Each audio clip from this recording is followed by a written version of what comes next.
अंदर तक आपको ये पता होना चाहिए, अंदर तक, कि आप में, मुझ में, किसी में भी कोई फर्क नहीं है। Brain is brain, body is body. Brain is not your brain और माई ब्रेन। इस सच को देख पा रहे हो? सिर्फ ब्रेन में जो इंफॉर्मेशन पड़ी है वो अलग अलग है, बट जो ब्रेन है, जिस तरह से ब्रेन काम कर रही है, दैट इज सेम। उसमें इंफॉर्मेशन अलग अलग है। तो हार्डवेयर इज सेम, आंखें सेम है, शेप अलग अलग हो सकती है, बट जिस तरह से वो काम कर रही है, जैसे दो कैमरास हैं अलग अलग कंपनीज के, तो बाहर से दिखने में अलग अलग हो सकते हैं, ब्रांड अलग अलग हो सकता है, पर जिस तरह से वो काम कर रहा है वो सेम है। जिस तरह से लाइट पड़ती है, मिरर पे जाती है, ये होता है, रिफ्लेक्ट करता है, फिर वो इमेज को कैप्चर करता है, वो सेम है, वो अलग अलग नहीं है। ऐसे ही जब इस सच को आप देख लेते हो, यू, मी और anybody, we as in humans, we are all same. Your brain is not similar to Einstein's brain, it is same. तो एक एनर्जी आती है अंदर से। अब अपने आप को अंडर एस्टिमेट करते हो ना ओवर एस्टिमेट करते हो, क्योंकि ओवर एस्टिमेट भी जो खच्चर करते हैं उनके भी माइंड में ये बैठा होता है, मेरी ब्रेन तो पता नहीं क्या है, आई एम तो जीनियस। वो भी खच्चर है, जीनियस खच्चर है वो। हाँ। और एक है जो बेवकूफ खच्चर है, वो क्या कह रहा है कि नहीं मेरी ब्रेन में ही कुछ कमी है, नहीं मेरे में कुछ कमी है। मेरे में मतलब क्या? अलग तरह की इंफॉर्मेशन अंदर डाल दो, वो अलग तरह से काम करने लग जाएगी ब्रेन। सिंपल है। जैसे कभी ऐसा हो जाता है कि जब लाइफ में मूड बहुत खराब होता है, यानी एक तरह के थॉट्स अंदर चल रहे हैं, एक तरह की इंफॉर्मेशन अंदर प्ले होती चली जा रही है ब्रेन पे, एकदम से आपने मेरा कोई सेशन देखा या कोई बुक पढ़ी या किसी और का कोई सेशन देखा, एकदम से सब कुछ बदल गया। तो क्या बदला है वहां पर? क्या ब्रेन बदल गई है? हार्डवेयर बदला है, सॉफ्टवेयर ही तो बदला है, इंफॉर्मेशन ही तो बदली है। पहले अपने अंदर ही अंदर कुछ और बोल रहे थे, अब कुछ और बोल रहे हो। आया समझ में? नहीं आया कुछ? अब कहां पे है सेल्फ डाउट? बताओ। अब यहां पे ना तो इंफीरियरिटी कॉम्प्लेक्स है हमारे अंदर, ना सुपीरियरिटी कॉम्प्लेक्स है, कुछ भी नहीं है। ये मतलब मेरी ब्रेन और आइंस्टाइन की ब्रेन सेम है, आपकी ब्रेन और किसी की भी, any person you name it, जो भी पास्ट में हुआ या अभी है या होने वाला है, सेम है, कोई फर्क नहीं है। इसको सिर्फ ढंग से यूज करना है, समझदारी से यूज करना है, बस, और कुछ नहीं। राइट अंडरस्टैंडिंग किसे कहेंगे? इसे कहेंगे कि आपके साथ में कुछ भी हो रहा है और आपने रट लिया है मेरे किसी सेशन में सुन करके, जो होता अच्छे के लिए होता है, तो कुछ भी हुआ जो होता अच्छे के लिए होता है, जो होता अच्छे के लिए होता है। Is it right interpretation of a situation? समझ लेना अच्छे तरीके से। आप कहीं पार्क में हो, कोई है, कोई बच्चे को आपके सामने किडनैप करके ले आ रहा है, किसी छोटी सी बच्ची को, और वहां पर बैठ करके क्या कह रहे हो? क्योंकि तोते हो ना, रट लिया है जो भी मैंने कहा, जो होता अच्छे के लिए होता है, जो होता अच्छे के लिए, जो अच्छे के लिए। हाँ, मेरे को बड़ा अच्छा फील हो रहा है, क्योंकि जो होता अच्छे के लिए होता है। उस सिचुएशन की राइट अंडरस्टैंडिंग क्या है? कुछ अच्छा नहीं हो रहा है वहां पे, कुछ बुरा हो रहा है, बहुत बुरा हो रहा है, तो आपको क्या करना है? इमीडिएटली एक्ट करना है। किसी भी सिचुएशन को अंडरस्टैंड करने के लिए, किसी भी प्रॉब्लम को समझने के लिए, जो हो रहा है उसको समझने के लिए, जो भी इवेंट्स आपके साथ में हो रहे हैं, चाहे कोई लड़का मिला, चाहे कोई लड़की मिली, हाँ, चाहे कुछ बुरा हुआ, चाहे कुछ अच्छा हुआ, उसको अच्छे से समझने के लिए आपको वहां पर पूरी तरह से होना पड़ेगा। लेकिन हम कहां होते हैं? ख्यालों में होते हैं। कितना अच्छा हो रहा है। वो मेरे एक ज्योतिष ने बचपन में बताया था, हाथ देख करके, कि इस उम्र में तुमको एक ऐसा लड़का मिलेगा जिसके यहां पर तिल होगा। मिल गया, अब तो लाइफ सेट है जी। तो पता लगा चोर है एक नंबर का, जिसके यहाँ पे तिल होगा, तो क्या होगा? सोचो, यहाँ पे चोरों के होता है तिल, देखा नहीं है मूवीज में? चोर मिला है और खुश हो रहे हो, यहाँ पे किसके तिल होता है? एनीहाउ, है तो नहीं किसी के। वैसे बिना तिल के भी कुछ लोग शक्ल से चोर ही लग रहे हैं। क्या करें जी, कुदरत का कहर है, भगवान ने शक्ल ही ऐसी दी है। बुरा तो नहीं लग रहा किसी को? सच कड़वा होता है जी।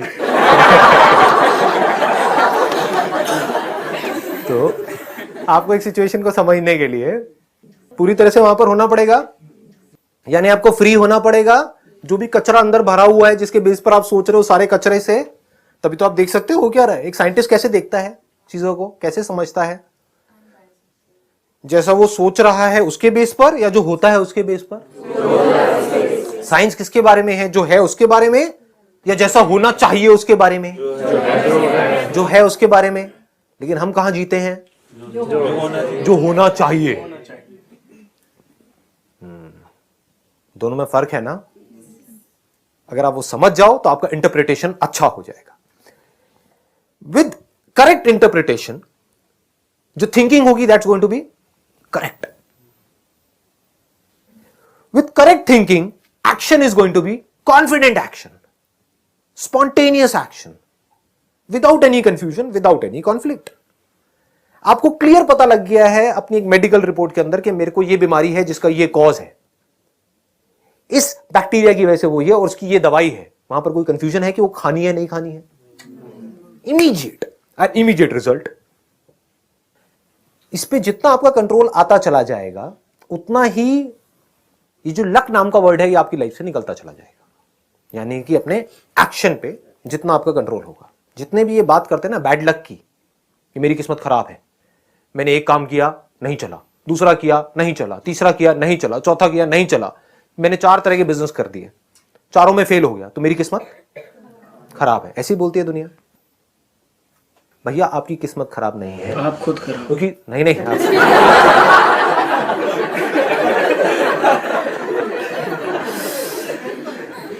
देखो, ये जो एक के बाद एक आपने बिजनेस किए, उनको चलाने के लिए कितने तरह के अंधविश्वास किए, उसका बिजनेस से क्या कनेक्शन था? हो सकता है पहली बार जब आपने बिजनेस किया तो कोई गलती करी जिसकी वजह से वो बिजनेस नहीं चला, क्योंकि वही बिजनेस और भी लोग कर रहे थे, उनका चल रहा था। आपके साथ साथ में और भी बहुत लोगों ने शुरू किया, आपसे कम पैसे में किया, उनका चल गया, आपका नहीं चला। तो इसका मतलब आपने कोई गलती करी, इसमें डाउट क्या है? कोई काम नहीं चला, क्यों नहीं चला? उस काम को आपने ठीक से नहीं किया और आप फेल हो गए। फिर आपने ये नहीं समझा कि मैं क्यों फेल हुआ, और ये भी नहीं समझा कि सही के एक्शन क्या होता है, बिजनेस में सक्सेसफुल कैसे होते हैं, ये जो मेरा काम है इसमें सक्सेस कैसे मिलती है, ये नहीं समझा। कि जो सक्सेसफुल हो रहे हैं वो क्यों हो रहे हैं, ये नहीं समझा। मैं फेल हो रहा हूं तो मैं क्यों हो रहा हूं, जो सक्सेसफुल हो रहा है उससे हम जलने लग गए अंदर ही अंदर कि उसकी किस्मत अच्छी है, मेरी किस्मत खराब है। उसको कुछ ऐसा पता है जो आपको नहीं पता है घोचू जी। ये बात समझ आ रही है? वो कुछ ठीक कर रहा है जिस वजह से उसका काम चल रहा है, और वो ठीक बिजनेस से ही कनेक्टेड है। ये नहीं कि वो कहीं दूर जाकर के कहीं चढ़ावा चढ़ा के आ रहा है जिसकी वजह से उसका बिजनेस चल रहा है, वो एक अलग पॉइंट है। और आप, क्योंकि आपको ये लगता है कि वो वहां पर गया, उसने ये सब किया, चढ़ावा चढ़ाया, तो आप वो सब तो कर रहे हो। समझ आ गई बात? लेकिन जो सही कर रहा है बिजनेस में वो नहीं कर रहे हो, और आप कह रहे हो मैंने भी वही किया जो उसने किया, वो भी वहां पर इतनी बार गया, मैं भी इतनी बार गया, 1 साल तक गया, वो भी हर महीने जाता है, मैं भी हर महीने जाता हूं। आप सुनने के लिए तैयार नहीं हो। बंद दिमाग के लोग, दिमाग बंद है, तो फेल हो रहे हैं। किसकी वजह से हो रहे हैं? अपनी वजह से हो रहे हैं। अभी तक बिल्कुल क्लियर चल रहे हैं ना? कोई डाउट, कोई दुनिया की ताकत इन सब बातों पे जो मैं बोल रहा हूं क्वेश्चन मार्क लगा सकती है? तो अब अगर वो बंदा समझ जाए कि मैं फेल हुआ क्यों हुआ, और वो गलती वो बार बार कर रहा था, 4 बार फेल हुआ ना, तो चारों बार सेम वही गलती कर रहा था अलग अलग बिजनेस में। प्रोडक्ट तो बना रहा है, मार्केटिंग की एबीसीडी नहीं पता। आपने एक बहुत अच्छा प्रोडक्ट बना के अपने घर में रख लिया और कह रहे हो बिक नहीं रहा है। अरे कैसे बिकेगा? कोई लड़की अगर 4 दीवारी में ही रहेगी तो उसको कोई लड़का प्रपोज करेगा क्या? उसको बाहर तो निकलना पड़ेगा ना, तभी तो चांसेस हैं, पॉसिबिलिटी है कि उसका कहीं कोई अफेयर चलेगा। अब वो घर में बैठी बैठी सोचती रहे मुझे कोई प्रपोज नहीं कर रहा। अरे भैया, कोई देख नहीं पा रहा है, और आपकी घर की दीवारें ऐसी हैं जिसको कोई दूरबीन भी उसके आर पार नहीं जा सकता है। खिड़की आप बंद रखते हो, वहां पर पर्दा रखते हो, तो कोई कैसे देखे? आपका पड़ोसी आपको कैसे देखे? जब देखेगा ही नहीं तो वो बेचारा कैसे आएगा आपके पास में? उसको पता ही नहीं आप वहां पे रहते हो। मतलब ठीक है।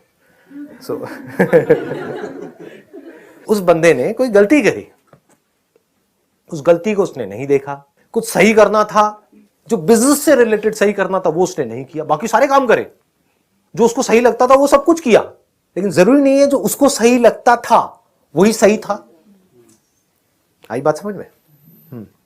अब अगर ये बंदा बैठ करके आराम से ये समझ ले कि काम में सक्सेसफुल कैसे होते हैं, इस काम में मतलब अपनी सारी एनर्जी सब तरफ से कचरे से हटा करके पूरी उस काम में लगा दे,